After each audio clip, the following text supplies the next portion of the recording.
Welcome to a brand new stream from Kendo Tips. My name is Jose. I'm a Yondang in Kendo, and I'm sorry I've been lost. I wasn't here last week, and I didn't say anything. That's my fault. But I'm here now. I'm back. I was on a trip. I actually went over to Atlanta, and I thought I was going to make it back on time, but I missed my plane on the way back. So that sucked. Actually, I technically didn't miss my plane. My bag was going to miss my plane. So yeah, I had to reschedule. So I didn't say I wasn't gonna be here because I was hoping to be here a little bit later, but I was hoping, but obviously it didn't happen. So that kind of sucked. But I did manage to get some practices when I was in Atlanta, which was fun, was awesome. I think it was fully with masks, so that was a little bit different, like going for so many practices fully with mask. Um, but it was cool and interesting. So if you're here, please let me know you're here by hitting the like button or just saying hello in the chat. Just so everybody knows, the Discord channel, which you can join, it's pinned on the messages and you can come check it out. We have a bunch of people that we constantly ask and answer our own questions. We talked about kendo, anime, food, everything, and it's just overall a good time. Just a bunch of nice people that we're all related when it comes to kendo. So if you want to check it out, you can pass by over there. I'm very active over there, so if you have any questions, you can always message me there, and I'll answer fairly quick through the Discord. That being said, I would like to know, how was your kendo week? Anything specific? Like, are you back to practice? I'm seeing now that more and more events are happening around the world, which I'm happy for. I am actually invited to an event on August, at the beginning of August in Mexico, which I'm super happy and super stoked about. I can't wait, and that would be amazing because it's going to have Griva Sensei. And if you guys, in the Discord, you heard me here in the stream before, I really like him, and he just the way he explains things, I think is pretty cool. So I'm excited to practice with him and to actually attend a seminar with him. Overall, this week, because I was coming back from Atlanta, I think I was like super tired on this week. So I think my practices were pretty chill. And we took the time to kind of like break down some basics, especially for kote and men, and just taking our time. But I think it was pretty good because we have a beginner that just got into putting his men on. So I think that's actually pretty amazing that we're getting the ball rolling with new students, and at the same time, getting back to practice, everybody getting used to the dynamics of being in a full practice.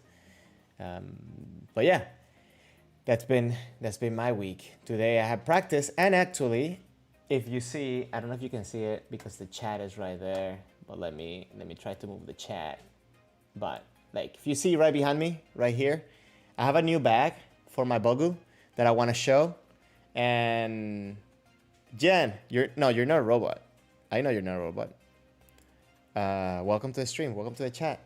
So yeah, I have a new bag that I got recommended from one of my friends that I met up in Greece, and I kind of wanted to show it. I used it. I got it, I think it was yesterday or the day before, and I just packed my bogu and went to practice with it just to try it out. This is going to be my new travel bag because the other one, it's amazing, but it's a little bit heavier than this one. But what I'll do is, like, in a little bit, I'll just show this bag compared to the other bag because it's a little bit different. It's smaller, but the cool thing about it is like it would fit on like the overhead compartment of a plane, which I think is perfect. Because for me, like, I always like to travel with the shiai, especially because normally I'm bringing stuff for other people at different places, so the bag will come with me. Normally I don't pay extra for a bag. When I'm doing national trips, I have a credit card that gives me a free bag, and when normally internationally has free international like check bag, so I never have a problem with that. But if I want to travel and like, I guess, like a cheaper price or a different airline, I'm gonna be able to travel with my bogu, and maybe borrow a shiai wherever I go or buy one wherever I go. But I think it's gonna be more practical for travel. Also, on my regular bag, even when I have the shiais and everything, it's going to be lighter, so I'm gonna be able to fit, because a lot of times I have to like balance out how much stuff I'm gonna put in my check bag and how much stuff I'm gonna carry with me because of weight. So I think this bag is going to be amazing for that. I'm actually excited to travel with it because it's definitely way lighter than the Kanmuri bag, which is the one that I've been using. What was I gonna say? Today, the plan is I have two main videos that I want to share with you. One of them was from last week's Interprefectural Ladies Tournament that it was streamed live from the All Japan Federation. And I wanted to show that just because, I want to stay current on how, tournaments are being approached now with the whole, Corona situation with the regulations, and you see how, specifically how the Shimpans manage the fight and so on. Because if you didn't know this, there's a little bit of few new or adaptations of rules when it comes to the situation we're in. So I always like to analyze that and to look at that. Also seeing how that affects the competitors.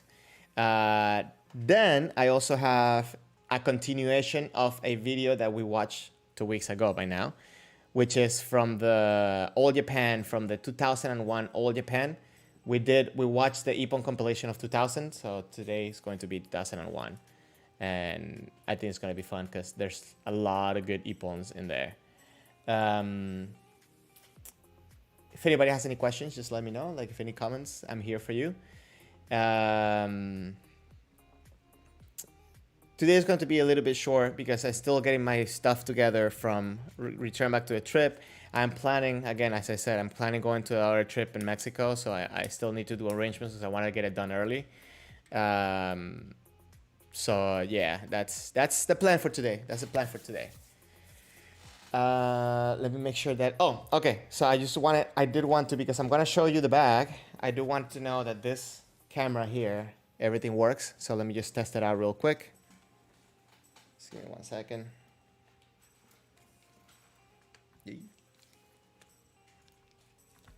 Okay.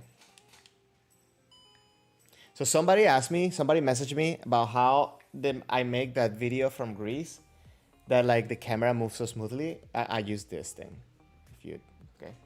So hold on. 1 second.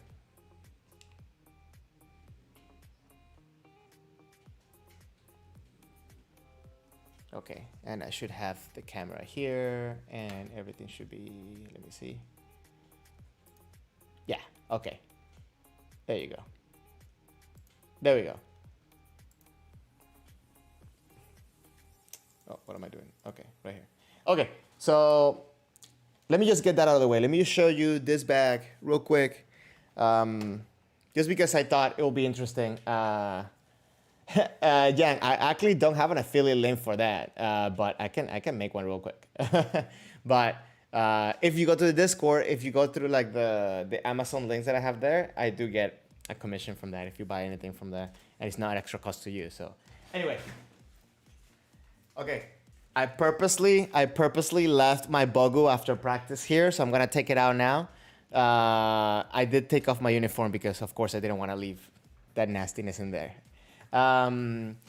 So Jan, you said you cannot shop on the US platform, so you guess it won't matter to you. You don't, but I think Amazon redirects you directly to wherever you are. I don't know. I'm not sure about that. Like, I don't really pay attention too much to that. But if you want to try it out.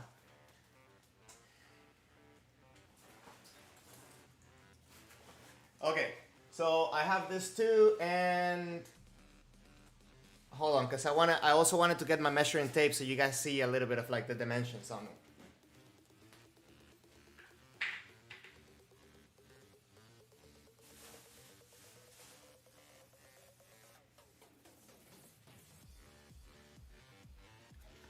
Okay, so again, I have the Kanmuri bag, which is the one that I've been using for the past 4 or 5 years, and it's in perfect condition except for one little part. I'll show you.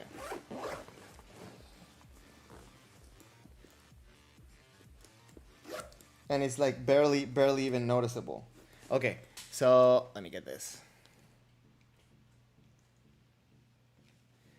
Now I probably should like do the thing here and then move it out this way so that way you guys can see my face.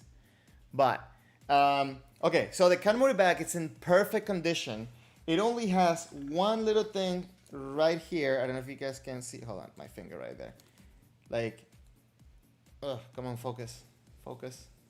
Okay, so like right here, there's like a little bit of like a spacing between the zipper.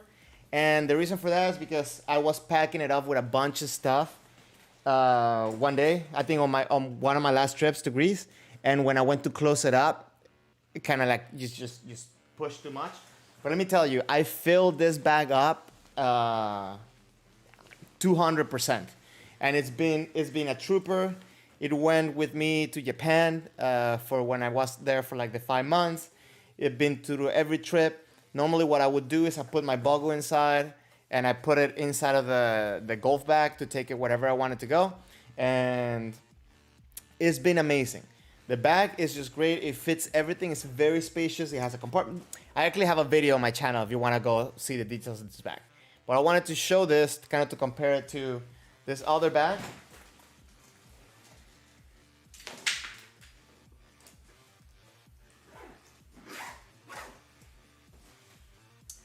So, the other bag that I got is not a Kendo bag, right? It's just a regular bag.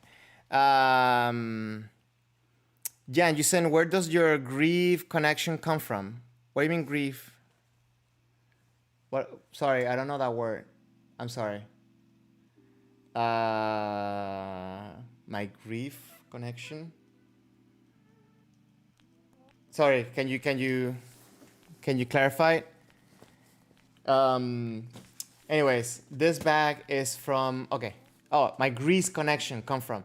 Griva Sensei put me in contact with the Greek Federation, and then they, the president and some of the dojos over there kind of took me around. Is that what you're asking, or are you asking specifically about the bag? Because the bag was just like one of the guys that was there. That, you know, he had the bag, and I was like, oh, that bag is like very, very compact. So if you see it, like, I guess it should be like right here. Okay, so the bag is like completely like so much smaller.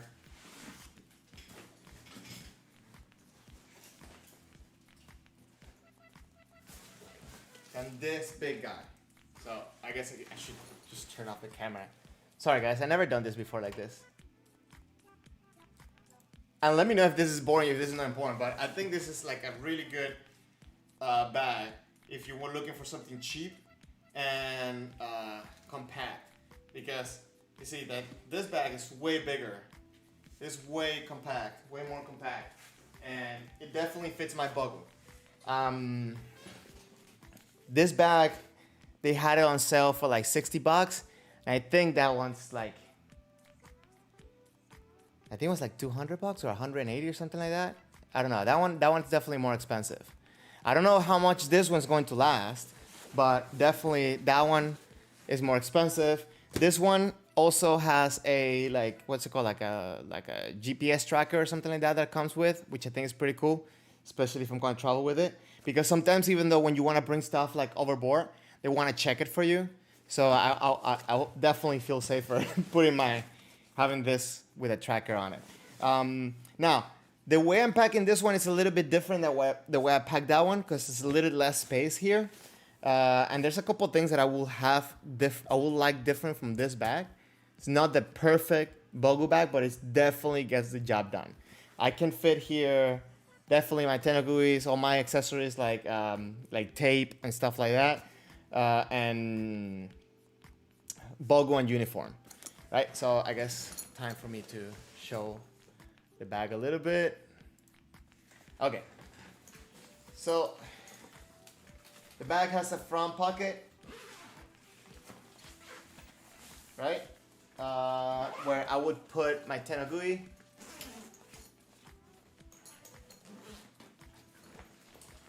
Okay, So one thing that I would like to have different is that I would like the zipper to be able to come a little bit lower towards the bottom so I can open it up better. Because as it is, I have to like kind of like scoop it out, like pull it out this way. Right? But as you see, like the bogu fits perfectly in there and the uniform will have to go on top. The way I'm packing it right now, like granted, I haven't like sat down to like figure out how can I pack it better so far, but I have to normally I have to pack my bogu this way, and I'm sorry because it's so dirty. I need to wash it, but normally what I would do in that other bag, because I have more space, is I would pack my bogu like my men this way, and you know, with the men with the kote on the side. Okay, please don't look at my man. It's definitely so dirty. Now, I wanted to bring out my measuring tape just so you guys, you guys are welcome to the stream. Okay, the bag is about 48 centimeters tall, and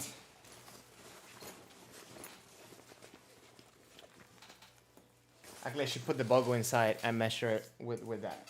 But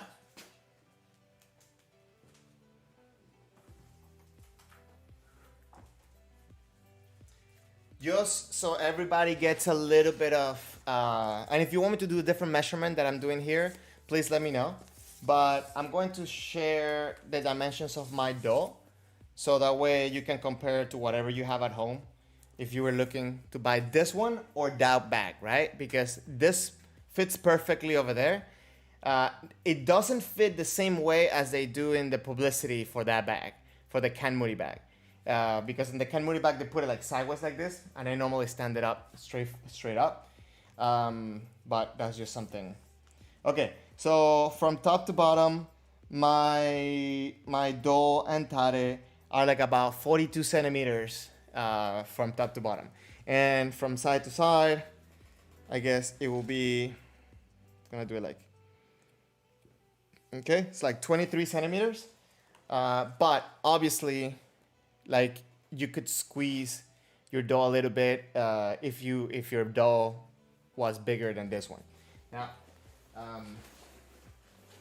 oh, by the way, inside of the bag, there is one back pocket here that I guess you could put like a towel or something like extra. Maybe like, I tried putting my uniform, but it was like too bulky to put back here. So maybe what I could do is like put it back in there with the dough the other way.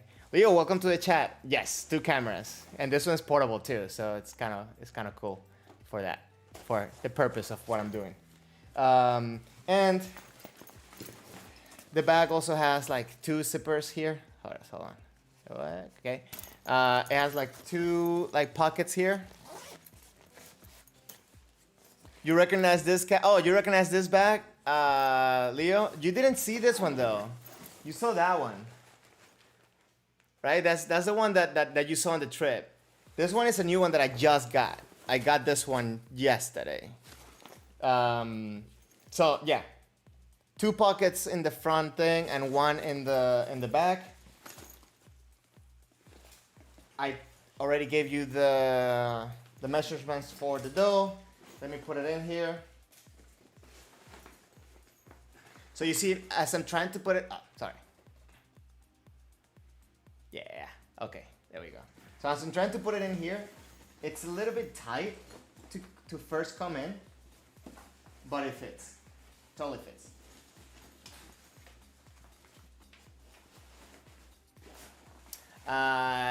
Yeah, Leo, it's a new backpack that I was recommended from my friend in Greece, and it definitely, it works, it works.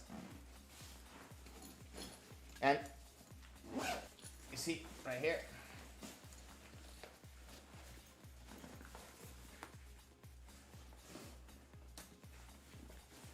it is not the perfect bogu bag, but it's definitely useful. And I'm sorry because I'm trying to do this like sitting down like this, kind of uncomfortable. Oh my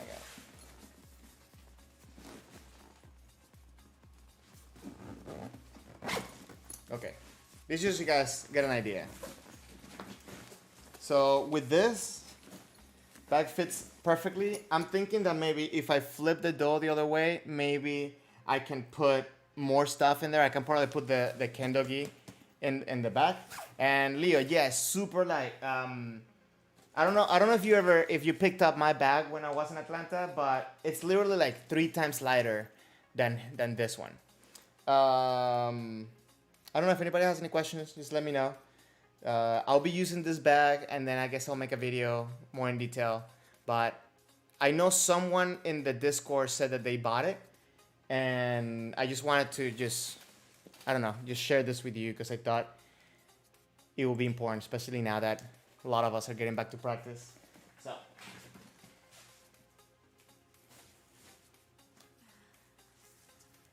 Anyways, if you have any questions about it, please let me know. So Leo, you saying? Oh, there's delay in the YouTube chat. Is it normally like this, or did I mess up when I was doing the? Hold on. Let me see. Oh no, I did. You know what? I'm gonna be playing around too on the latency on the software that I'm using, because I was looking online that apparently I can make the stream a little bit easier for chatting. So I'll work on that, Jan, because I know that's something that you've been bringing up since the beginning. Yeah, Leo, I know like there's always a little delay, but for example in Twitch tends to be a little bit better for what I was feeling like when we were doing the Twitch. Hi Steven, welcome to the chat. Thank you very much for passing by. But I saw online that apparently you can do something that to make the chat to go a little bit faster.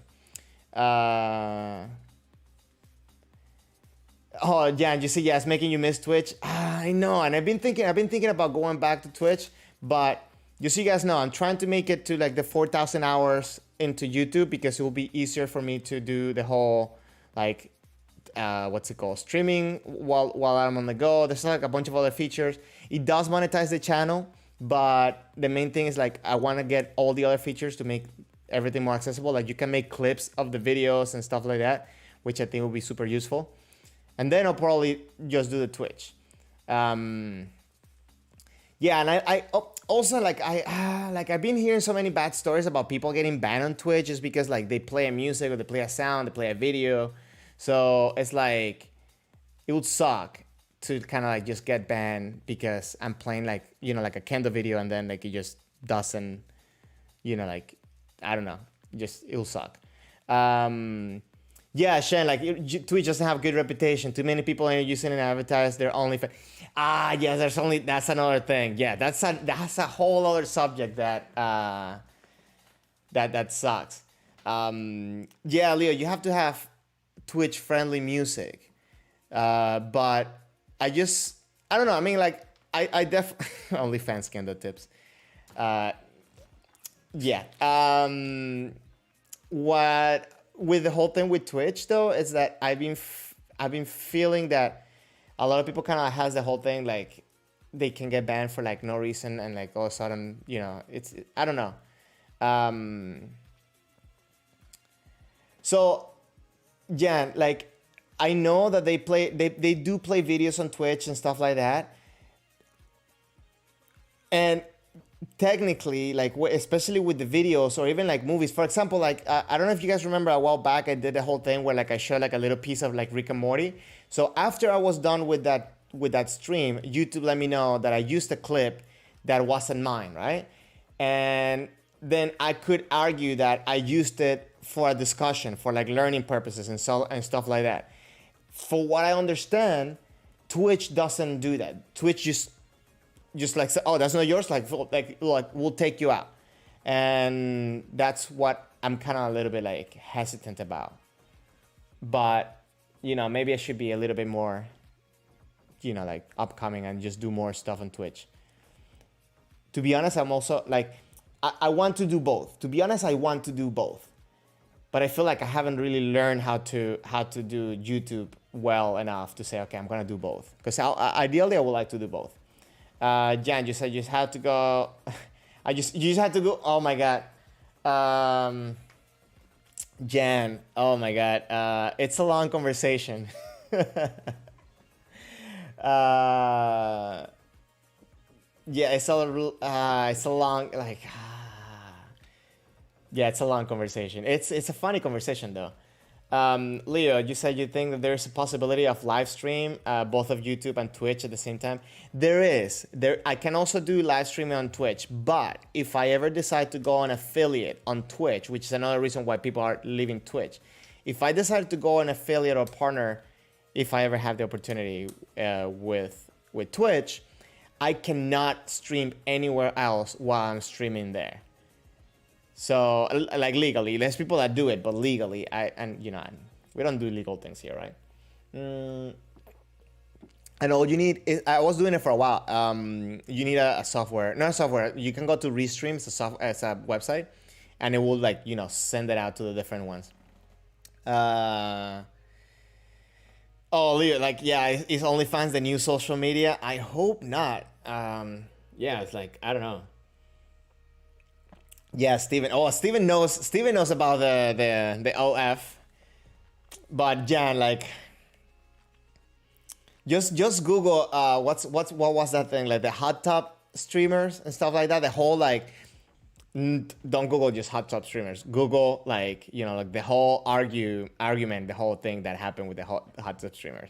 So long story short, like, OnlyFans, it's like a thing where like people sell their pictures, right? If anybody doesn't know, they sell their risque pictures or videos. I don't know. Like, anyways, it's a website that people use for that. And I guess those people that were using Twitch to kind of promote their pages by showing off their body, but while doing streams on hot tubs and stuff like that. Which I mean, like, it's. Just seeing the thing and just seeing the amount of money that floods into those things is just ridiculous. But yeah, what do you know, Leo? We're talking about OnlyFans and Kendo tips. Why did I say it like that? Kendo tips. Anyways, we'll turn our Twitch live streams into YouTube permanent videos. Sure, that is fine since it isn't live anymore. So yeah, okay, so in YouTube, and that's another thing. In YouTube, like the stream will automatically go into a video, right? But for Twitch, I have to if I want it, I'll have to download it and put it on YouTube and so on, which is fine too because it counts as a post. But yeah, I'm figuring it out. I promise, guys. I promise I'm figuring it out. I'm trying to make it as accessible as possible to as many people as I can. We'll get the Kendo Tips Firefight calendar one day. I mean, like, we can definitely get some Kendo people probably to do that, right? Well, you're a graphic designer too, right? You work on graphic design. You'll probably have to do the editing for all that.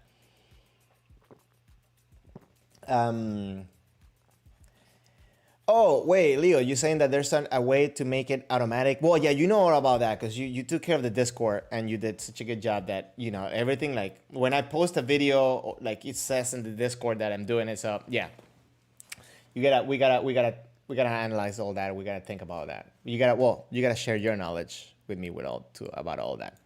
Anyways, guys, so this past week where, yes, Twitch does delete the videos, I think, after 14 days if you're not affiliate and so on. I know.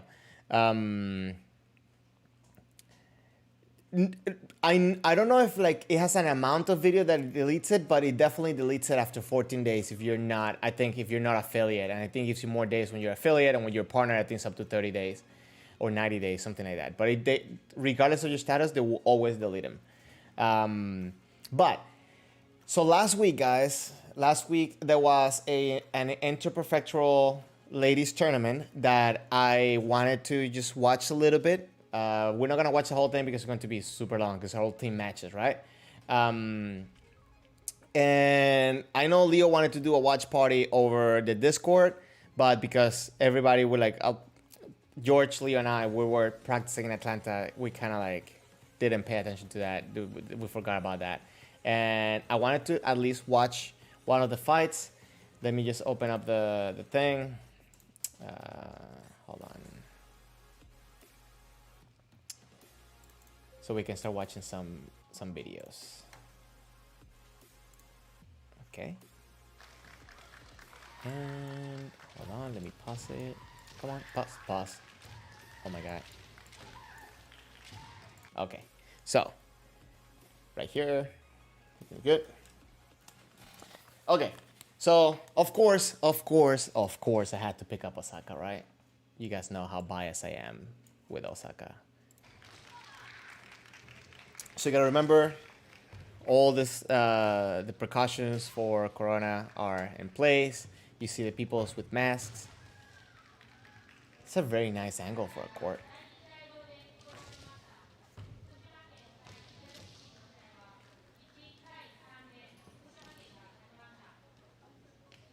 Let me make this audio a little bit louder.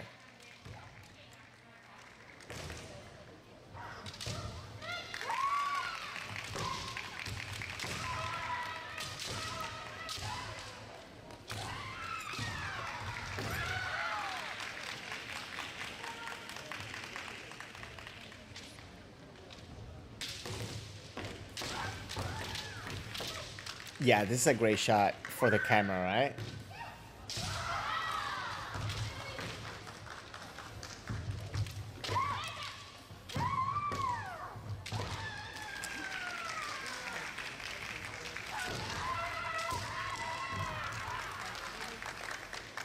Yeah, that continuity of Waza, I like the alertness, and you see how they come out immediately. They're not doing too much to the shiai.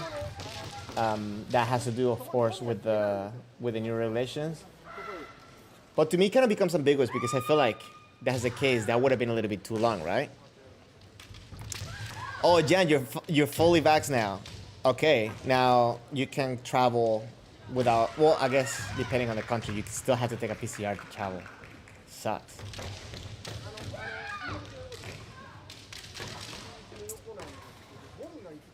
I feel like the girl from Osaka right now, she just went like with Rensoku Waza, but she didn't have her feet behind it, so it made her kind of like be all hands, right?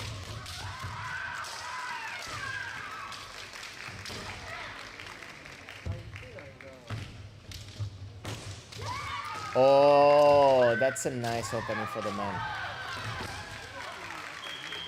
Okay, and that's the reason why you never stop being engaged.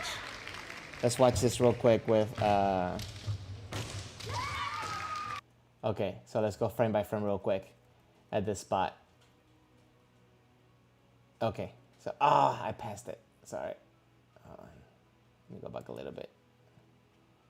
Okay, so this girl is going out trying to get away with the Hikiwaza, and the Osaka girl, it's really, really going for it. Like, she is really going after her. Now, one thing that I normally don't like is when people kind of just put their shinai up like this, kind of like hugging the shinai up to their body, because I feel like it doesn't allow you to properly transfer the power towards the technique. Of course, you know, like, they have a lot of practice, so they're really good at doing that, but I feel like normally when you bring the elbows forward like that, it kind of just takes away from that. But she, you see, like, now she's engaging the hands behind the shinai, and very nice, compact, and straightforward, man. Very nice, very nice. The other girl I really like from the lady here from Saga, she had a good reaction to go forward because she saw her coming, so she took the opportunity. But obviously Osaka came in with a little bit more center and was able to take that ippon, I think, right? And yes, Leo, she did not give up. She had that instinct, right? Like, to count both of them. Oh, nice koto, man.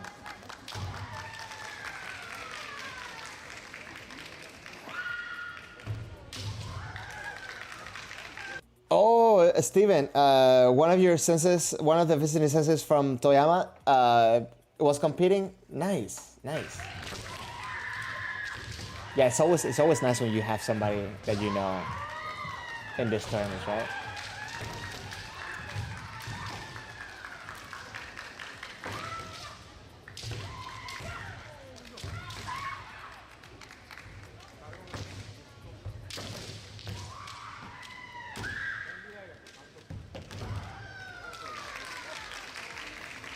So I need to get myself a hold of the regulations when it comes to, because I'm gonna be honest, there's times where I don't understand what is it that, how much time they're allowed to be in Suba Serie I. I was told that you're not supposed to hit. If you're separating already, you're not supposed to hit. There will be a hansoku. But I need to get myself into the actual rules. Oh, wow. Okay, I was about to say, that wasn't a meant for Saga? That was so compact. That was so sharp. Hold on. Okay. Let's watch it real quick on frame by frame.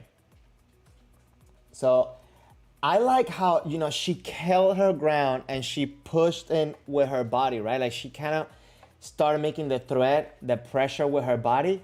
And then, oh my God, like Degashira, right? Like she shot as soon as she saw that the Osaka girl was starting to push forward and came straight forward for that man. Very nice approach.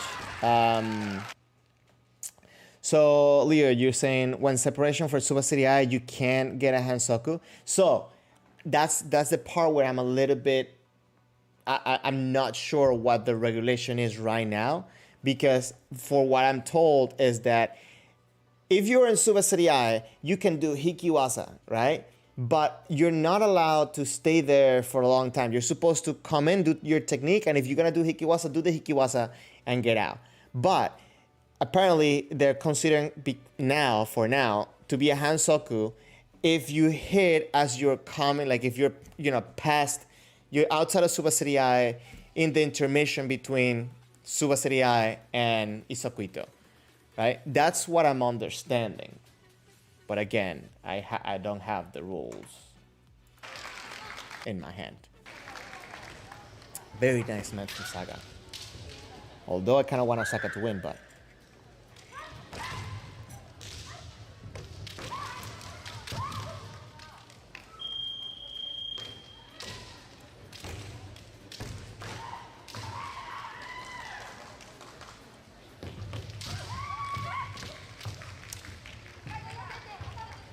correct, Leo. Hiki is okay. There's no regulation against hikiwasa. It's just the amount of time on Suba Serie I that's supposed to be. Yeah, it totally looked like a man at the beginning, right? When they say Hajime.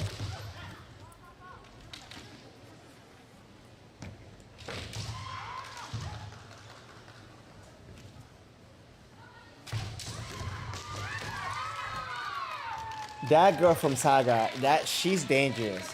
She is dangerous. Did you guys see that? Wait, hold on. She went in and then transferred into Hikiwasa, right? I think she did Kote Man, Hiki Man. Let me see. Oh no, okay. She covered the Kote and then immediately went for that Hiki Man. That's yeah, that's good. That's good. This is the type of kendo that I can see. I mean, granted, you can tell that they're not like high ranked, right? I don't know if they're college students. They kind of look like college students, but they definitely have that spirit, that attention, and that intention for the ippon.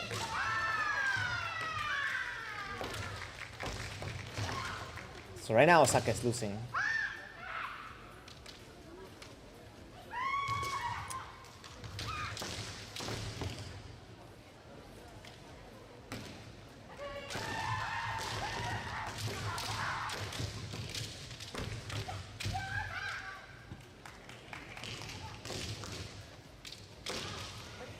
I've been seeing more interactions with the sword lately instead of just blindly going, which I'm liking. I'm liking that.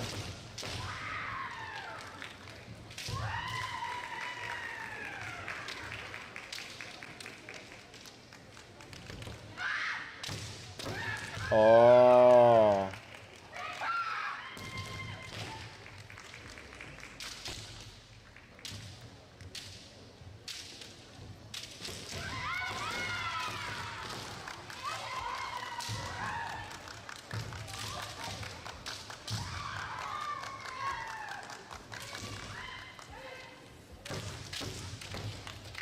So, what do you mean, Leo? What was banned? Like when, like she's separating? Hold on, let me go back a little bit because I think I might have missed what you're saying.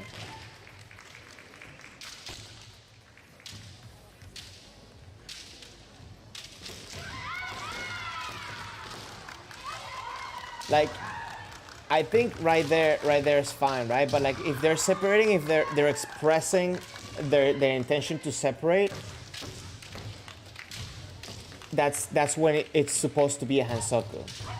And I'm guessing they treat it as in like it's okay to do it like maybe once because habit or whatever. But that's what I'm saying. I'm not sure. I'm like watching this trying to understand more of it, and I understand I need to get one of my friends to send me those rules. Artem was talking to me about them. I need to maybe just saying like, do you have them written so that way we can discuss them.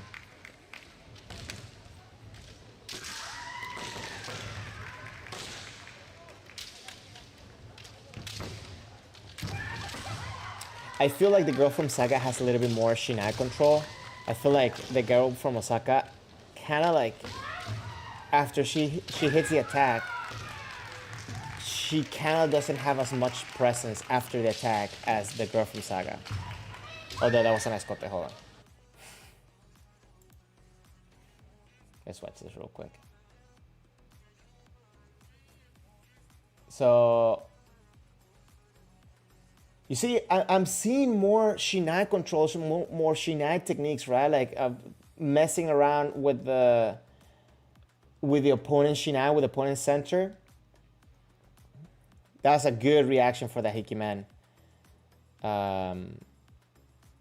And that's okay too. You see, like that one girl did Hikimen and the other one came in for the men, and that's okay. But I think for what I understood is that what is not okay is that if you kind of gave the agreement that you both are separating, you cannot attack. Because you're being forced, or you're being pushed to get out of Suba Seriai as quick as possible. But let's see where that kote is. I think it's right here.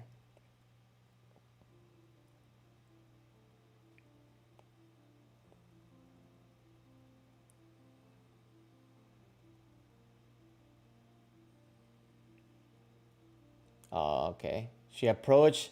She does a little bit of a harai. Oh, very nice, very nice. And that's why actually something that I was talking. Hey, Kraus. Hey, welcome to the chat. And by the way, I just picked up the bag. I was talking about it earlier. If you want to watch that later, I was talking about the bag that you recommended for me to get, and it's amazing. It's great. It is not as convenient as my other bag, but it's really good. But thank you. Welcome to the chat. So one thing that I was talking today at the dojo actually, or yesterday, yeah, I think it was yesterday, is when you're doing harai, a lot of people, when they do harai, they kind of want to do that, they kind of want to do the technique a little bit far because I guess they're scared to close the distance. But then what you end up doing is that you hit the harai right at the tip so the person can come back in. If you notice what the Osaka girl just did, she went in and she hit with the tip of her shinai, she hit the middle of the shinai of the opponent. No, yeah, the bag is super convenient. I have to travel next month, and I can't wait because I wanna try it out. You guys see right there, like, sorry, I was talking. Okay. She did the first kind of like just to kind of get the reaction, but then as she comes in, first of all she is putting the intention, she's putting pressure on the opponent.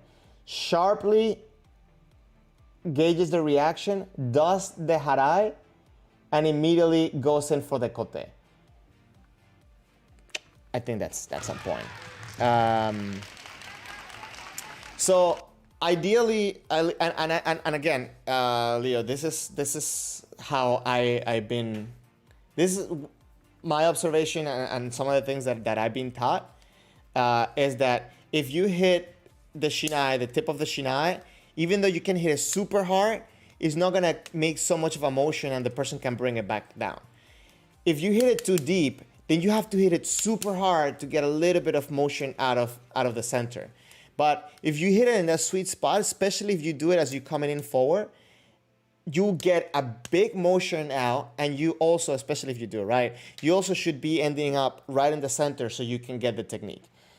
If not, you're wasting too much time, or maybe you're using only your hands and you don't put your body in it. And that's another thing. You have to have that intention forward, that momentum with your body towards the opponent, because if not, ends up being just the hands, and then the body has to catch up, and then the timing is off. You don't get the technique. So yeah, that's what I've been told. Now let's see if she keeps it though, because the last girl from Osaka, she got the first ippon, and then you see how like she's controlling the shinai. I really like how there's more interaction with the shinai. Yeah, actually, Leo, I think all waza should have the full body forward. You should lead with the body and not the hands. Maybe I should one day I should like pick up a couple videos from different techniques and just show it, like break them down. That would be actually cool.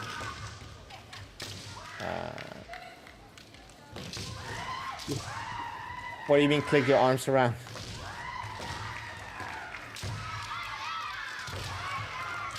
Oh, why? Okay, and this is something.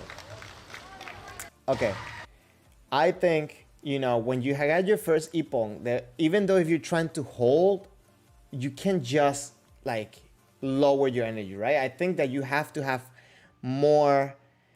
You cannot just flick your arms. You have to actually bring in your body. But when you have the ippon, a lot of people, especially for teams, right? Because they feel that, okay, I need to either hold the point or score another one.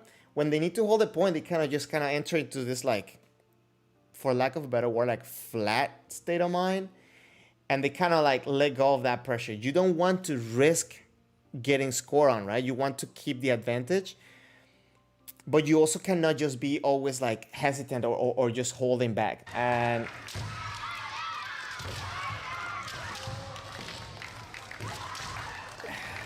it's also not easy to say that she was kind of holding back there, but I feel that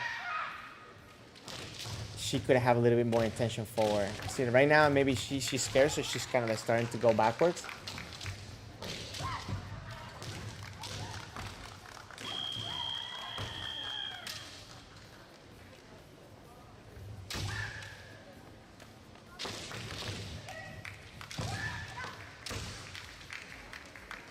And kind of like the girl from Saga, she has like, you see that attitude? It's like a little bit more of like presence. It's like, I'm here.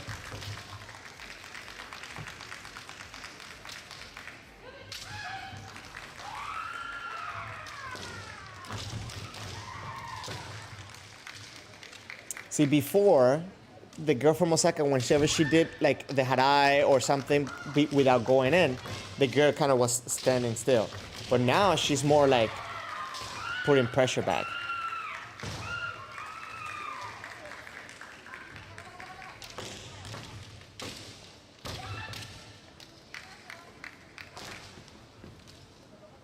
What you just said? Were you thinking the same thing? And yeah, Saga is getting aggressive. Saga is definitely giving that presence.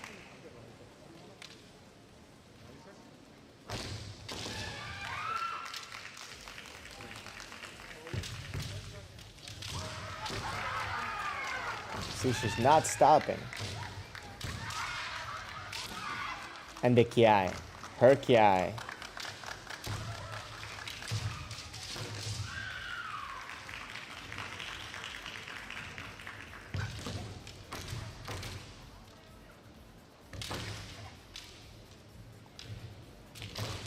Yeah, she does. Yes, she does.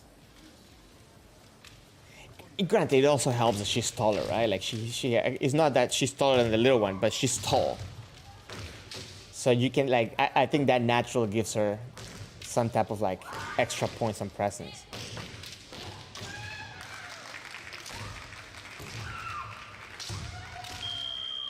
Oh, time up.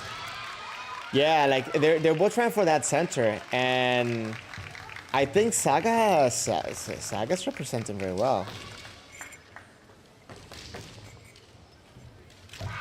So the last interprefectural tournament that I attended was actually for men, and what I noticed in that tournament is like, as the positions went up, their age also went up. So it was like a different. So I wonder if they're doing the same thing in this tournament.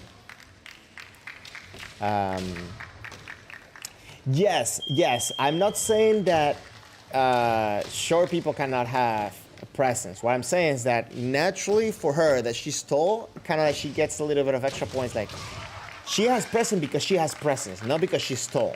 Because in the other hand, there's also tall people that really don't have presence, right? Like Teramoto Sensei. Teramoto Sensei has presence because he has presence. But it's the fact that he's tall, I think it makes it gets a little bit of like an extra.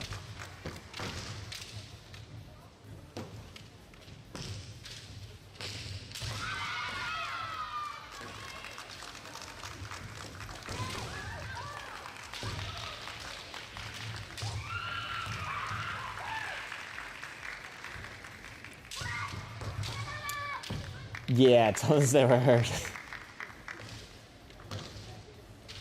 Yes, you have to. Leo, you have to.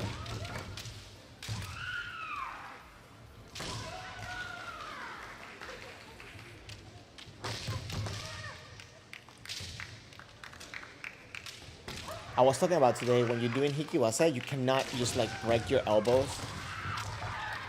You see how they're keeping the arm straight? I think it makes it easier to like do another waza if you need to when you have it like that. I think if you open up your elbows, it kind of like, it makes it harder to actually get a good engagement of your hands.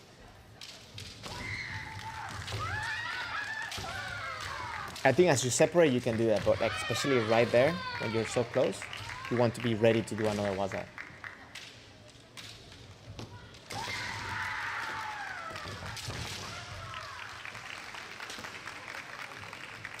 The girl from Saga is really good at doing those like men.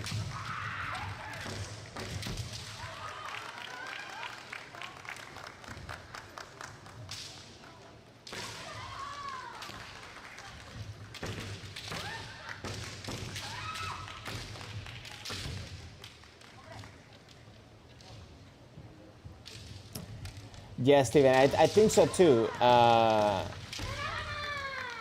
Well, I think that's normally how they do interprefectural tournaments, right? Like it's a mix of age.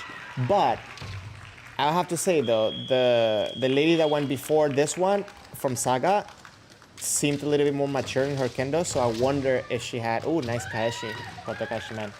Oh! That's a perfect opportunity to just hit another man and get out of bounds without being given a hansoku, being rude, right? I think she had a perfect opportunity. She was too nice. Anyways, I think the lady before this one had a little bit more maturity in her kendo, so I wonder if she was. They put in the ages in different spots.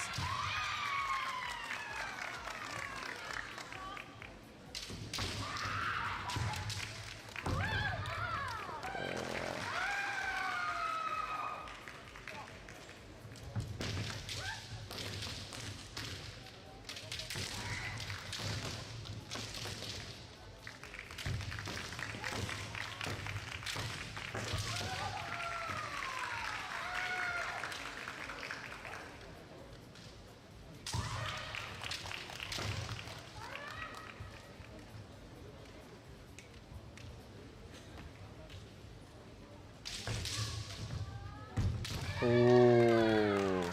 Saga was in danger there for a second.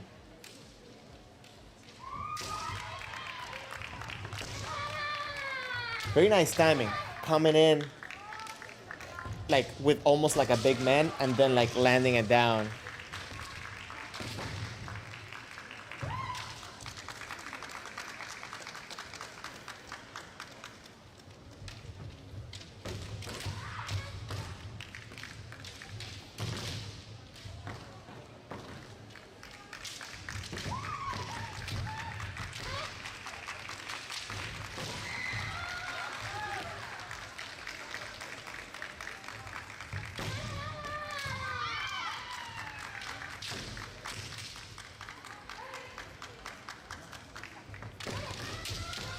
I think especially this one from Saga, she's quick, she's fast, but she is kind of like repetitive in her waza. Ah. So right now, Saga is still winning, right? One point above. 2 ties. Stevens, you watch this tournament, right? Do you know who won? Because I couldn't find the final without going through the whole live stream.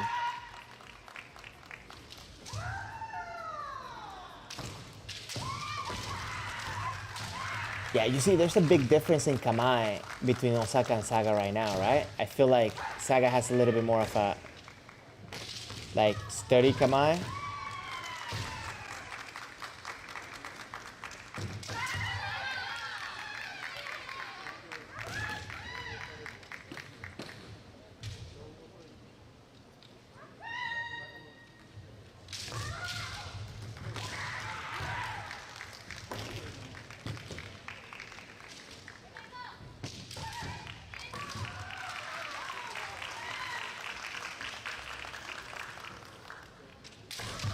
Oh, very nice, man. Oh, Kumamoto won the tournament. Thank you, Steven. Hold on. A very nice, straightforward. And who Kumamoto? Who did Kumamoto win against? Let's see. I think this was textbook, man. Let's watch it real quick. Let's see how this happened. Okay, so she comes in, puts pressure. Is trying to keep the center. Her Kama is very engaged. Now she's kind of like letting go of the pressure a little bit to re-engage it. Look at that.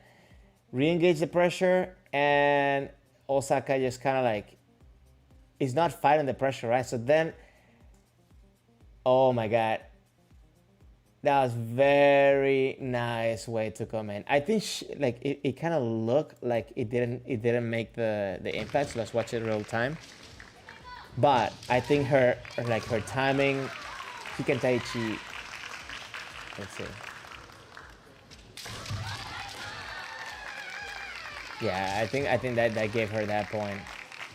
It was so well put together.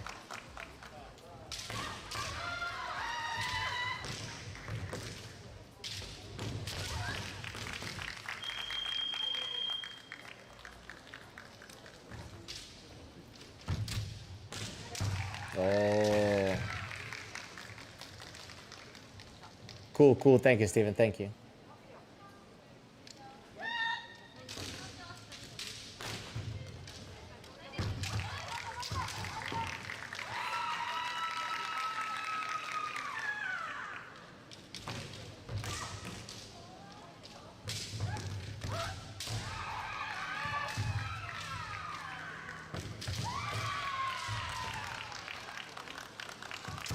Oh.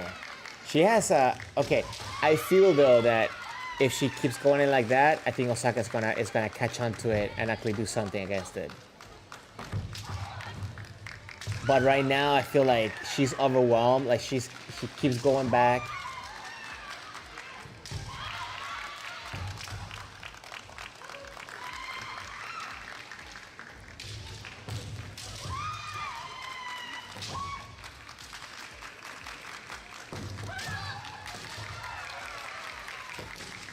See, I feel like Osaka can play a little bit more on like making her calm, because she already feels confident, right? But right now she's kind of being a little bit all over the place.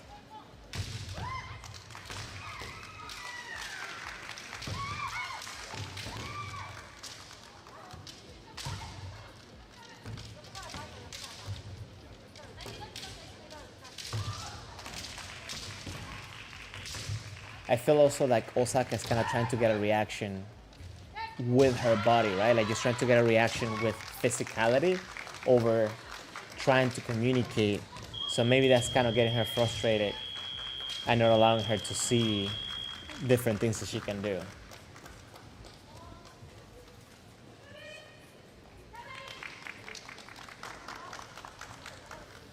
So I think at the end of the day, you want to have as many tools at your disposal as possible.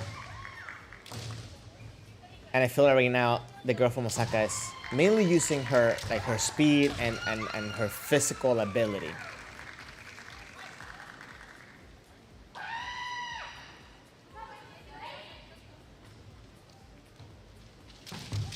Oh, okay. So, but you see, but she didn't go with that Kaeshi though, like for real. So now I think it's gonna get the other girls thinking about it, and kind of like I think that was a wasted opportunity.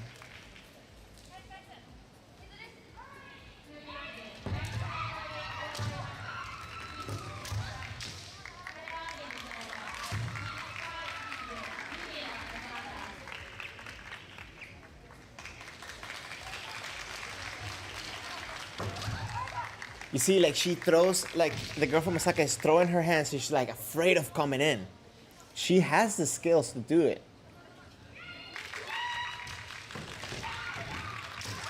Oh.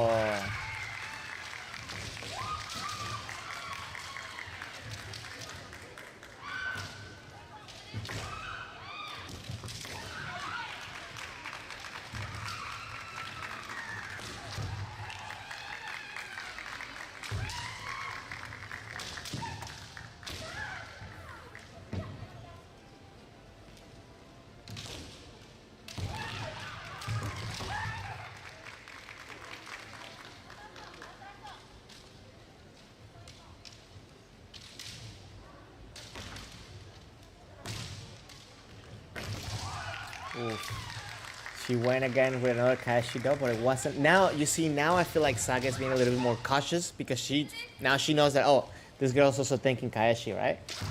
Oh.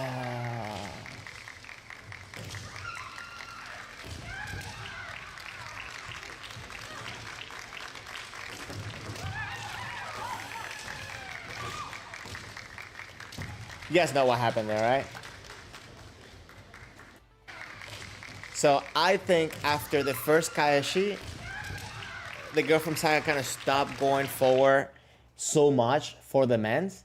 She was doing it still, but then the girl did another Kaeshido that was like half-hearted, right? I think if you go 100%, if you put all your heart into it, right, it's definitely gonna change the way that the person is gonna approach. So Saga is being a little bit more cautious, which, you know, it could be, you can take that, Osaka could have taken that to her advantage.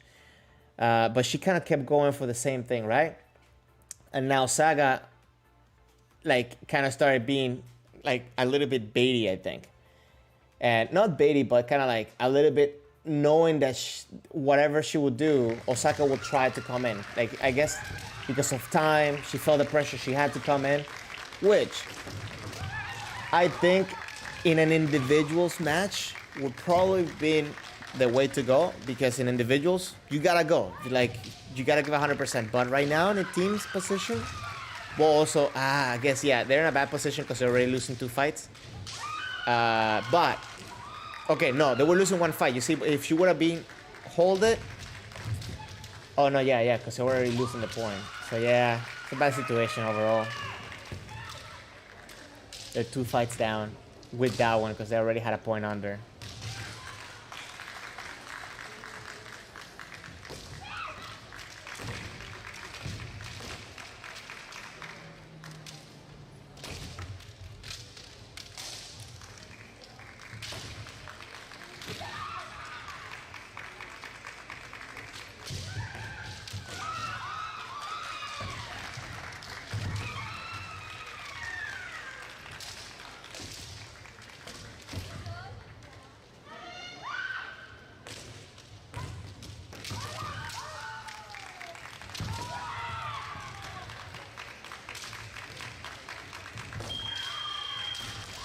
So previously in this tournament, normally you would see also police officers in this tournament. It will be a mixture, but obviously no police right now. Which I think it's a great opportunity, right? Like to have the police and like a tournament with like a mixture, because you give a little bit of that taste to everybody.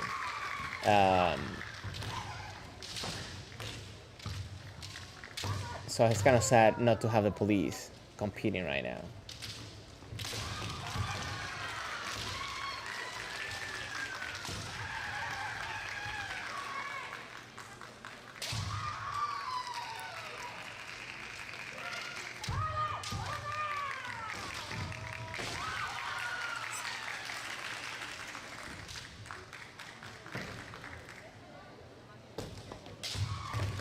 Oh.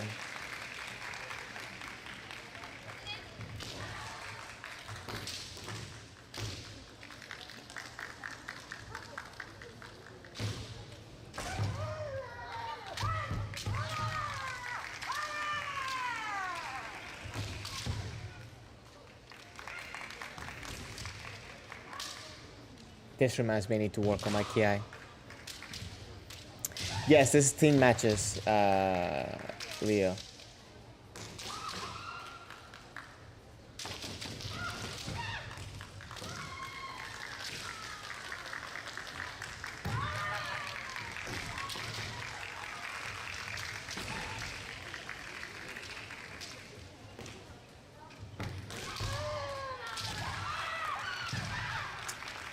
I feel like the girl from Osaka right now, when she attacks, she kind of disengaged after the attack for way too long. And maybe that could be because she knows that she's not gonna get hit on the way back. I don't know.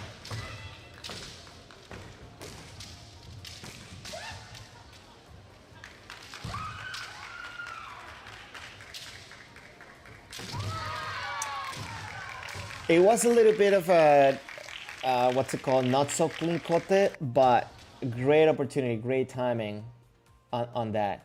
So let's see real quick. I like how Saga is shadowing. I don't know if you guys can see my mouse. You cannot see my mouse. I like how Saga is shadowing the motion, kind of like that diagonal motion to the right. Overall, I've been watching this fight and I feel that both of them are kind of very close to each other, which is, especially at this, when they have this skill level, is very dangerous, right? Because anything could happen in a fraction of a second. Kumamoto no Okayama. That was the final? That's very interesting. That's very interesting. Isn't it Adachi Sensei that she was in Texas? Wasn't she from Okayama? I think she is. But you see, like, right at this point, Osaka decides to go for a kote, and because they're so close together, by going over, I think it gave enough time for Saga to react and go straight up for a kote. Leo, have a good one. Take care. We'll catch up later. But because they were so close, and Osaka had to go over. Saga had the attention to just go straight forward and hit that degote.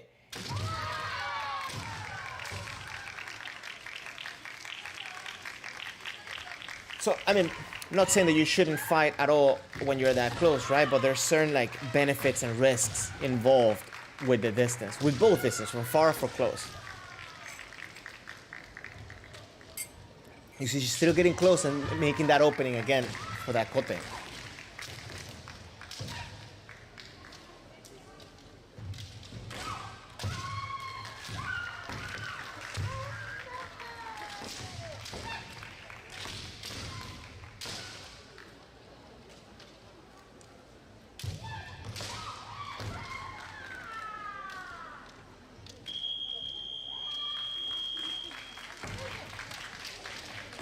I feel like whenever you start falling into that repetitive pattern, that's a danger for you to kind of lose attention of what's happening.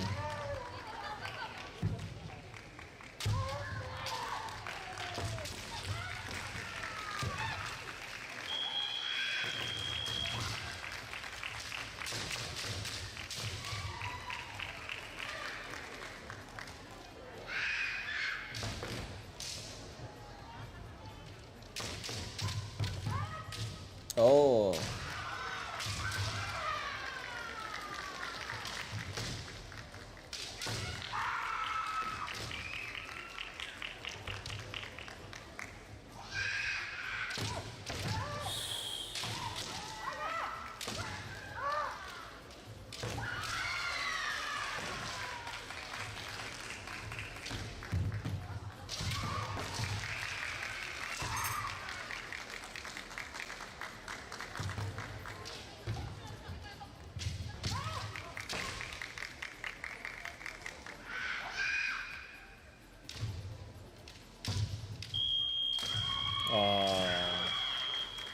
I think that was the last fight, maybe?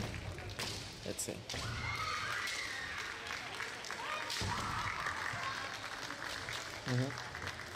Last fight. Okay, so while I set up for the next video, guys, I think that when fighting on a team match, it's a little bit, it has a little bit of a different mentality or approach that you should have.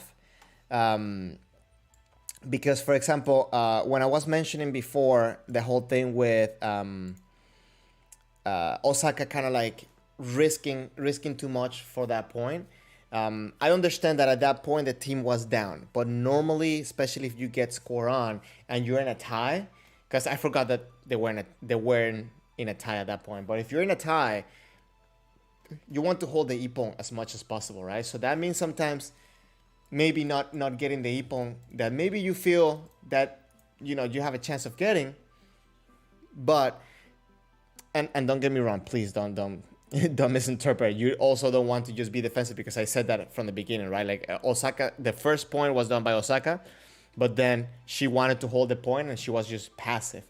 But what I'm saying is that when you're in that moment, you have to also, it's different because you want to just take every opportunity if you are in individuals. But in team matches, you also gotta think of the team. So a lot of times, sometimes you gotta wait in a split of a second, right? Like the risk of this person can get me, or like can I get a point, especially when it comes to time. Because specifically, if you're waiting, if you're running the clock and you get too passive, you are in danger, right? But if you start getting desperate, you're in a tie and you start getting desperate, you have more risk of losing a point rather than if you were to calm down and try to get the ippon more strategically, right? I don't know if that makes sense. It's a little bit, I think when it comes to team matches, it has its own challenges over individuals. But I don't know. You guys tell me, what are your thoughts? Like, how do you approach do you approach team matches differently than individuals? That'll be an interesting topic, right? I don't think we have in the stream. I don't think we have watched team matches before. Like I know we watch some, but we haven't really like talk about specifically team competitions and how to approach them. I think that'll be an interesting topic. But anyways, the next video that I have, again, is a compilation of several All Japans, and the one that I'm going to play right now is going to be the 2001. I think it's going to be a great contrast to see, the type of Kendo that we saw in this competition, and then seeing this level of Kendo technique-wise. I think it's the proficiency of technique in this All Japan is going to be a big gap. And that being said, we're also going to see a different way how, the Kenshi use their body. So I don't know. I thought it would be an interesting contrast to put out there. You guys let me know what you think. Okay. こちらも教員です。田崎智春。そして第4試合が広島県警の中野光弘と愛知県警の倉成健二というこの後準々決勝の顔合わせです。Oh, here you can see my mouse, right? On the other one you couldn't. さあ、準々決勝の第2試合です。赤、千葉県警の染谷恒春、そして白、大阪府警の佐藤博光、警察官同士の準々決勝第2試合です。So, Sato sensei from Osaka. 2人とも強化員になっておりましたからですね。全日本の強化選手ですね。前ですね。この前の世界大会の時まで。Like you see, like the energy that they explode right from the get-go. 2回戦で去年のチャンピオン北海道の映画直樹を破りました。向こう側佐藤は28歳。手前赤背中が見えています千葉の染。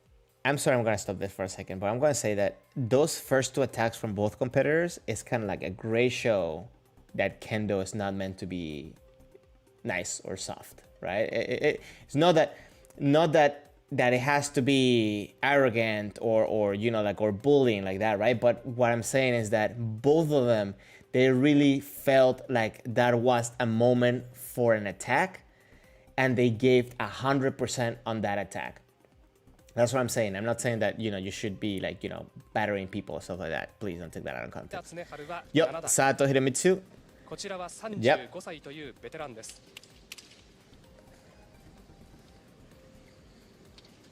I don't remember who won this one. Like the championship in general. 今打っていったのが千葉の染谷。1回戦から見ますとこの When he was 28. 動きが非常にいいですね。 It's funny because like even now he kind of looks young. このまま決着しませんと。 I mean, he's not old, but I'm saying like he think he looks younger than his age.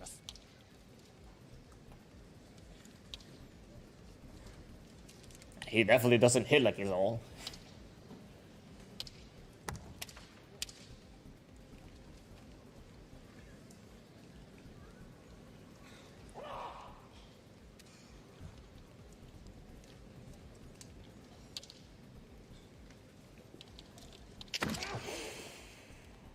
No 残り時間が少なくなってきました。まだ両者1本がありません。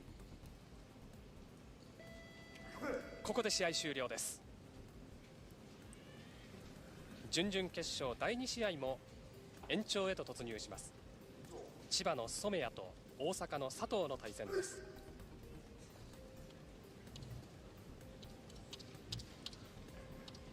どう崩していきますかね。I really like Sato Sensei's Kamae. 佐藤の面、相手がスッと入ってきたところでしたが、これも1本ではありません。やはり動きの中でということになってくるんでしょうか。そうですね。相手のやはりこの動きっぱなですね。この面、佐藤の面が決まりました。Okay, okay, okay. That man, you guys know. We gotta watch again. ここで試合終了です。Okay, hold on. I went too far. 準々決勝第2試合も延長へと突入します。 Come 千葉の on. 染谷と大阪の佐藤の対戦です。Okay. どう崩していきますかね。 Okay. So let's see. At this point, okay. So is this it? No. Oh yes, it is. It is. It's interesting, right? Because I think Somaya, right? He closed the distance. Sato kind of started going into that defensive, but immediately turned it into an attack. He kind of just shows the mentality of, I'm going forward. Oh wait, this wasn't the Ippon, sorry. スッと入ってきたところでしたが、これも1本ではありません。やはり動きの中でということになってくるんでしょう。 So let's see, I think it's right here. Okay. Okay, from here, he is engaged immediately with the left leg. He braced that leg ready to go. Now, granted, here, Somaya, it's starting to go forward, and he anchors down to go right forward again, but Sato's already also in motion, right? And, man, what a great man. And look at, you know, like he's not letting go. He's really closing in that distance. Really good, man.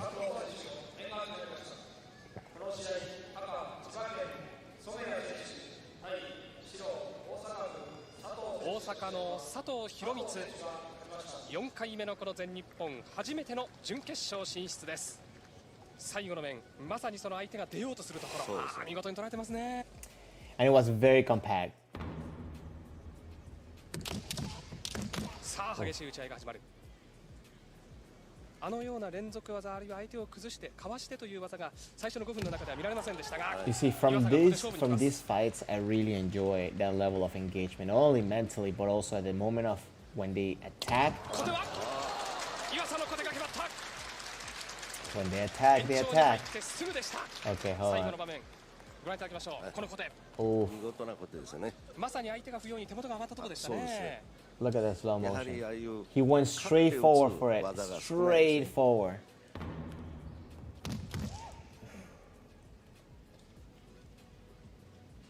今は田崎選手はいい狙いだったですね。佐藤君が必ず胴に返そうとするところの小手を狙っていきましたからね。佐藤のあの胴はどういう狙い、その田崎の手元が上がるところを狙ってるんでしょうか。そうですね。小手が決まりました。佐藤光信苦しみましたが田崎智春を破って準決勝進出です。2 Oh, 年ぶり2回目佐藤光信準決勝進出。 great approach.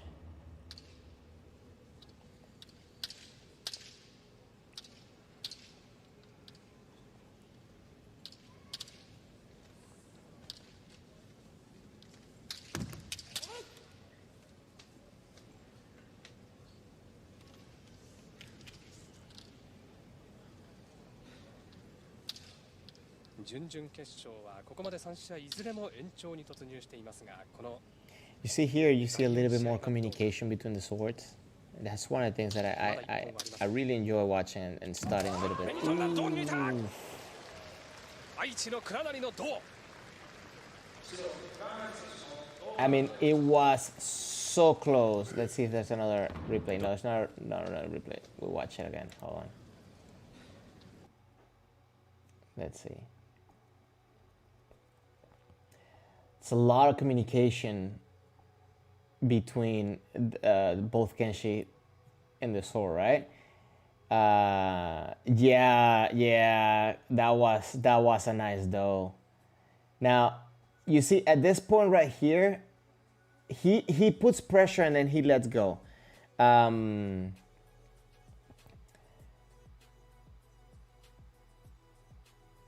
Look, that intention forward.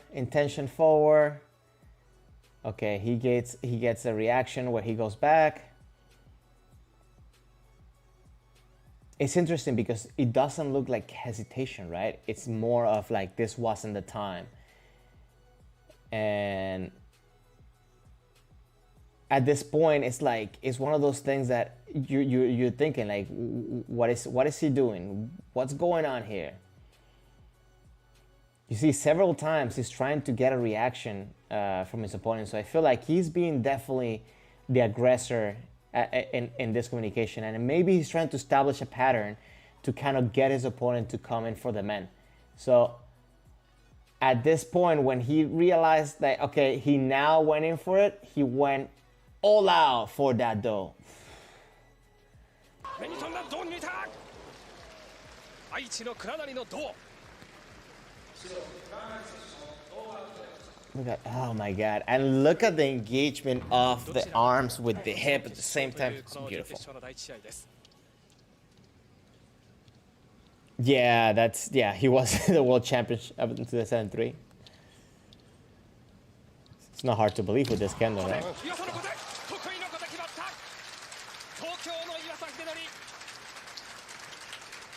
初の決勝進出。どう佐藤はちょっとこうどうでしょう、相手の出方面を警戒したんですか。出会い頭の面を打とうと思ったんでしょう。あ、打とうと思ったんですか。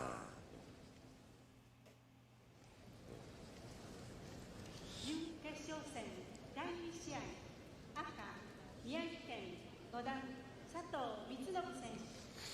東京の岩佐が待ちます。準決勝第2試合、宮城の佐藤光信と愛知の倉成健二の対戦です。準決勝第2試合です。すでに第1試合で東京の岩佐が決勝進出を決めています。ワンクッションを置くというのは具体的にどういう動きなんでしょうか。一回こうフェイントかけるみたいにして面をつけてね。先ほども2本 Yeah, 出しました I mean, like the level here, it's definitely off the charts. 相手の防御あるいはその出花技のそのタイミングを外すという意味があるんでしょうか。 And it's interesting because this level of kendo, it's very Yeah. different to today's, even like to police standards, right? Like the kendo has a lot of differences, I think.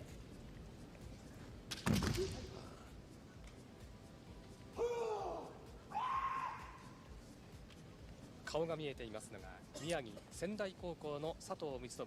今画面では背中が映っています。 What has not changed is just the way the way they look at each other. They both look at each other like they're going to kill themselves, each other.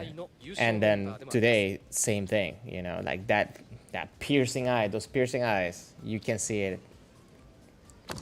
あっと面、これはちょっと軽い。この思い切った技が佐藤にはありますね。どっからでも技出しますからね。間をしっかりこう見切ってないと。あっとこの面、高畑3本。 Please give me another camera 佐 angle. 藤光信の面が決まりました1本。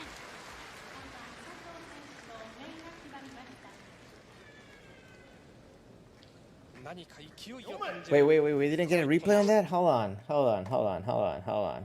Yeah, that's, I mean, it sucks that we didn't get a different camera angle, but let's see.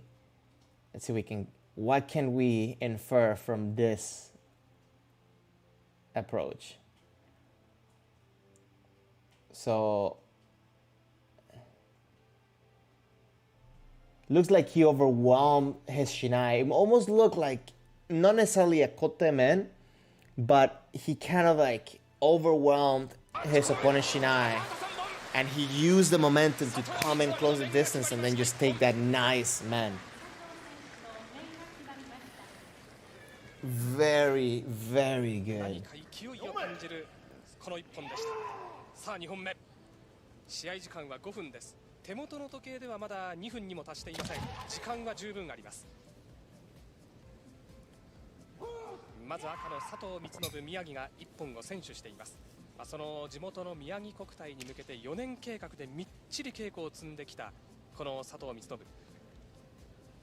その稽古の貯金もあって今年が集大成というこの全日本に臨んできました。 Oof. その充実した稽古量、したがってこの全日本の舞台でどこまでいけるか。これまでの大会とは違った That communication with the kiai, その huh? 気力体力の充実を感じている佐藤です。その言葉通りの勢いを感じますね。そうです。もう気が前へ前へと言ってますからね。一方の背中は愛知の倉成健児39歳。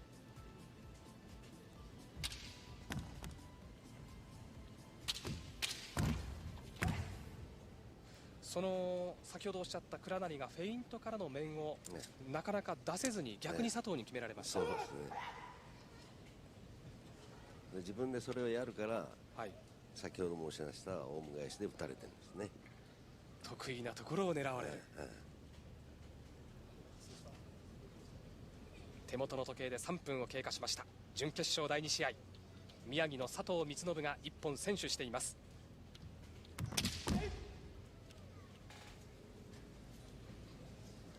You can literally cut the tension here.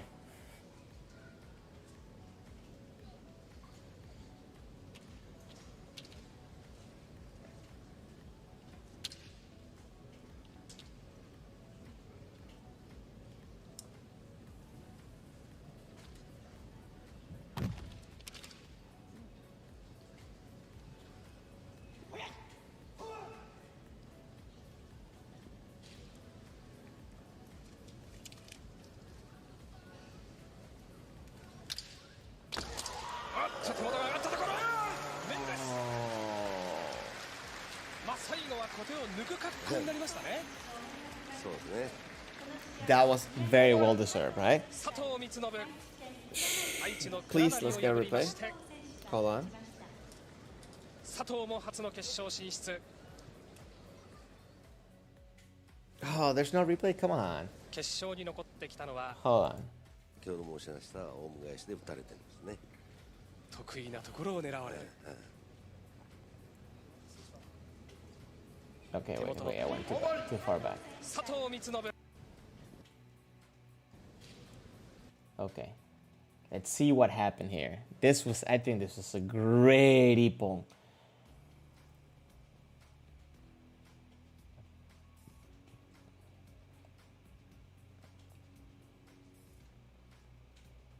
So you see what I'm saying from the previous matches when like a team fight. Right now, he's holding the ippon, right? But he's not holding it by just not doing anything. He's actively looking for no ippon, but he's being cautious on to not pointlessly attack. And another observation too is that when you see in this level of kendo, every motion it's done purposely. Like every motion is done not not lazy. Like they move sharply. They're engaged the whole time they're in the match, and I think that's a habit that many people sometimes kind of tend to forget. But here, I don't know if he got confused and he tried to tsuki or something happened, but he came in with that, which, by the way, that happens. That works a lot too. If you manage to get a right execution for a big man, you're able to get very nice ippons if you choose your timing correctly. Very nice. So this is going to be the final. 岩佐の勝ち上がりご覧いただきましょう。初戦は岐阜の森に対して得意の小手2本、2回戦は奈良の浜田、3回戦神奈川の新鋭北条に非常に長い試合、30分近かったかと思いますけれども長い試合を制しました。そして準々決勝静岡の坂本も延長戦、そして準決勝大阪の佐藤弘光も20分近い長い試合を制しました。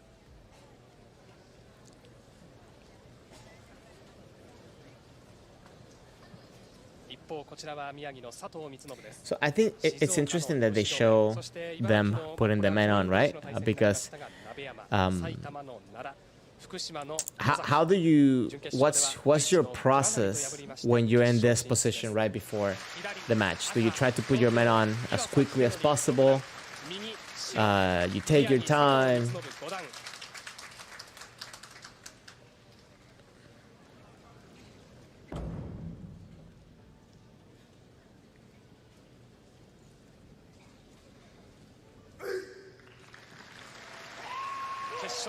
Start. 試合時間5分。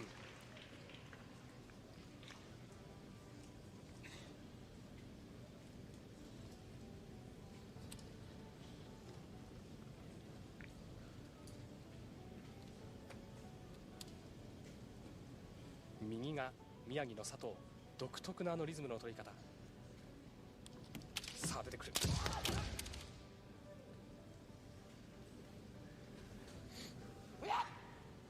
両者小手の相打ちから決勝は始まりました。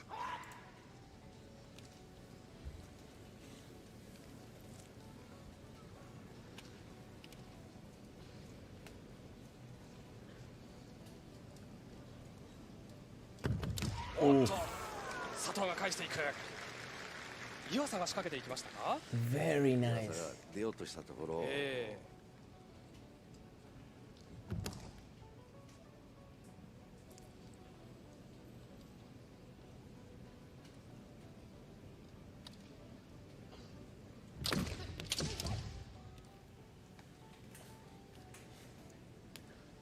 I think it's a very interesting call and response, right, with the attacks.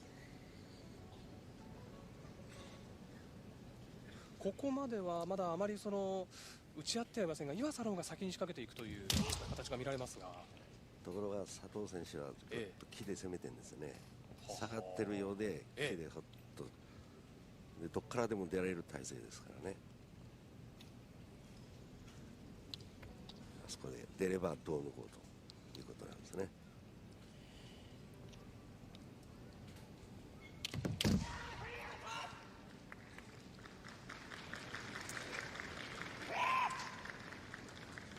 身長差がこれだけあります。向こう側の岩佐は180センチ、そして宮城の佐藤は169センチという上背。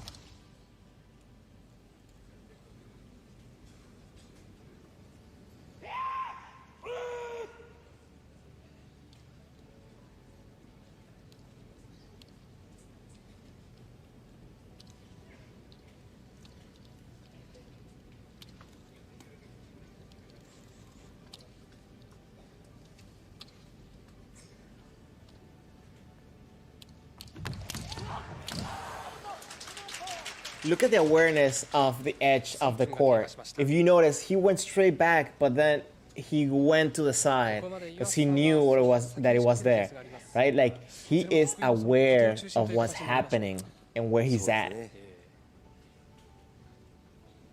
合わせられると佐藤選手は Also seeing how he's trying to close the distance, get the person to come in, it's super interesting. Corrales, well, take care, have a good night. Thank you for passing by. Hope to see you next week. I'll be here. And thank you for the back recommendation, by the way. 今度は佐藤が前に出る。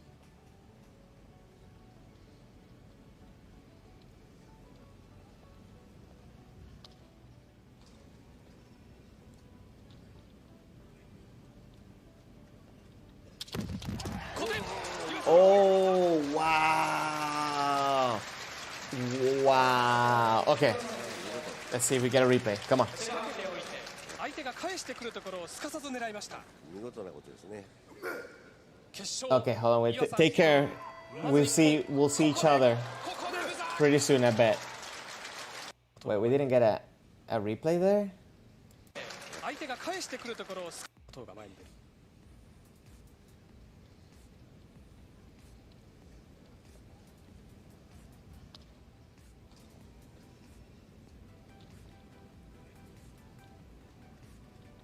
Okay, so here he lunges for a kote and he didn't quite make it. He didn't quite have the distance. He almost got hit with that. Oh, that's very interesting. Okay, hold on. Let me see if I can get it.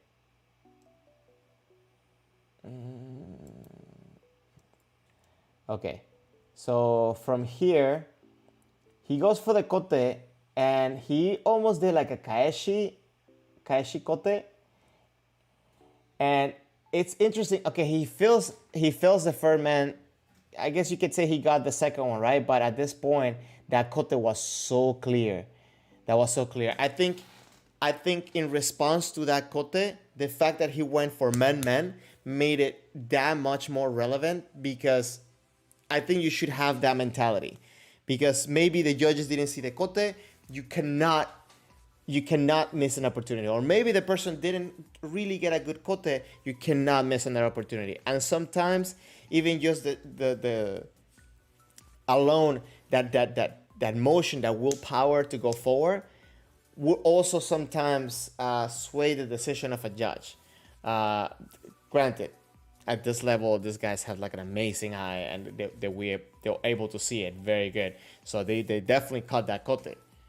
But that being said, because you got score on, I think it's a good practice to also keep that awareness and keep that intention, not just give up. Because a lot of times too, I see it a lot happen in competition where the person kind of goes, he gets hit, and then he kind of pretty much admits that he gets hit, giving the point to the opponent.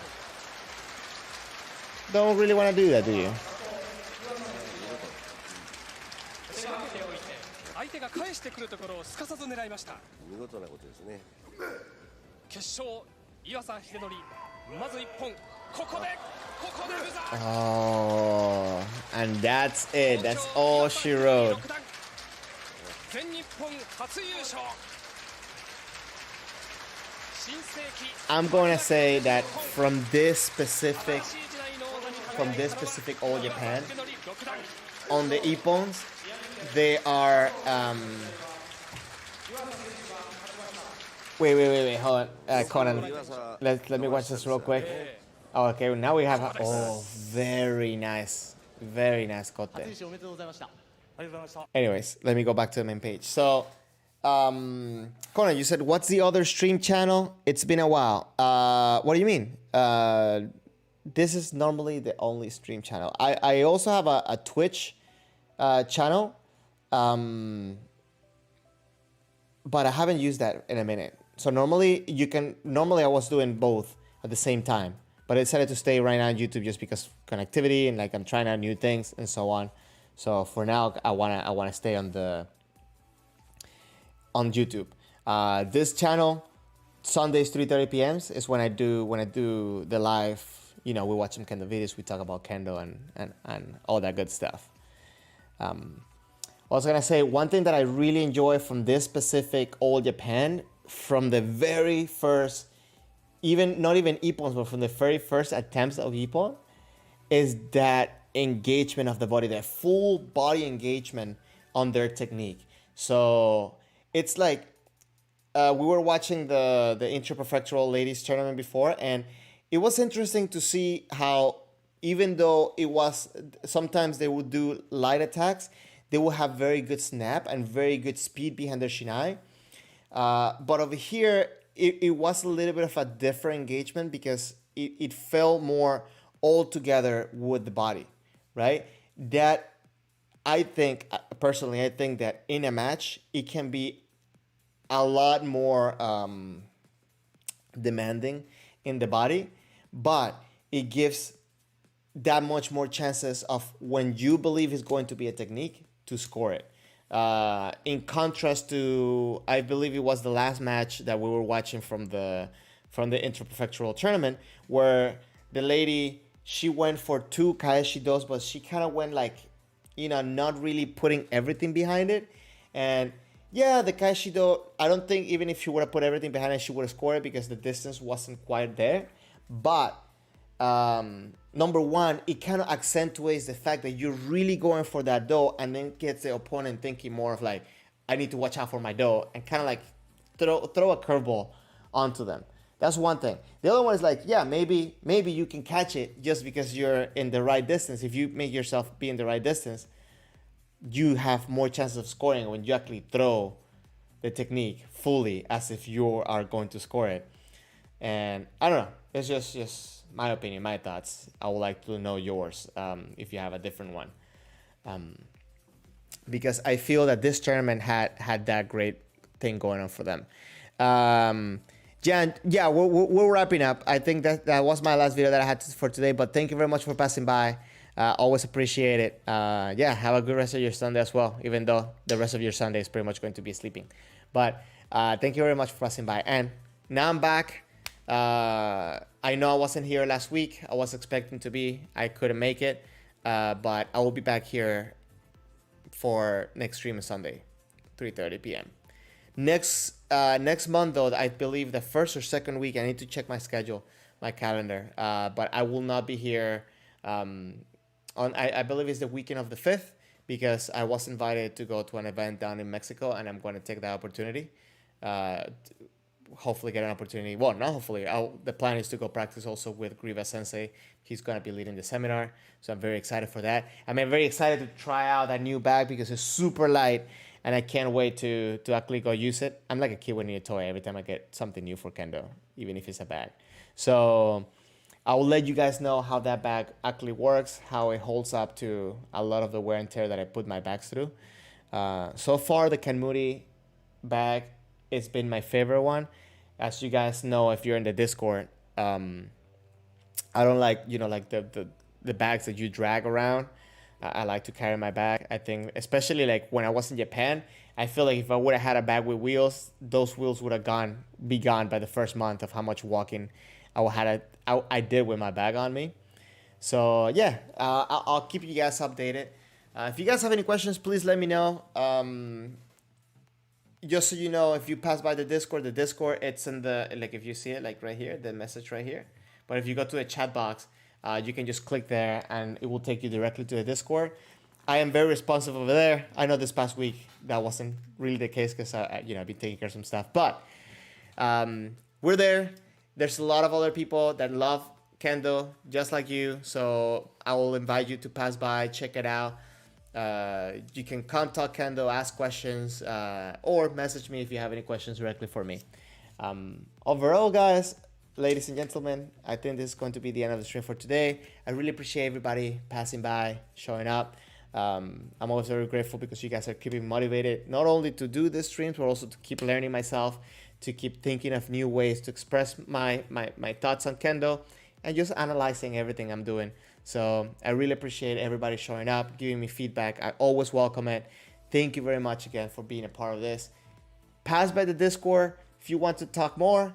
But in the meantime, thank you very much. Please stay safe and have a good rest of your weekend, okay? Take care. Have a good one.